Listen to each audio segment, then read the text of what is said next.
কি হয়েছিল? কেন নিয়ে আসছে?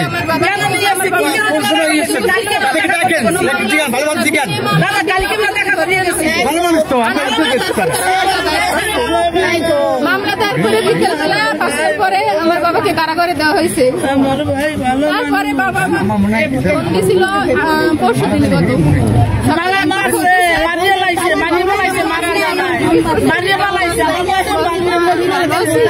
কোনো সমস্যা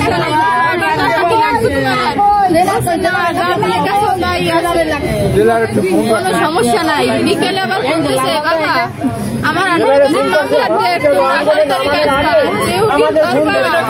18 আনছে একটা মামলা দেখাইছে যে 22 সালে একটা মামলা ছিল বিএনপির অফিস ভাঙ্গা হয়েছে ছোটবিঘা ইউনিয়ন ওখানে, সেখানে তারকে অ্যারেস্ট দেখানো হয়েছে, তার চালান করছে। আমরা জামিনের পেরা করি নাই, তার কারণ হইলো জামিন করাইতে যাই তখনই আবার একটা মামলা ঢুকবে, যার জন্য নিরোধা মানুষ সেভাবেই থাক।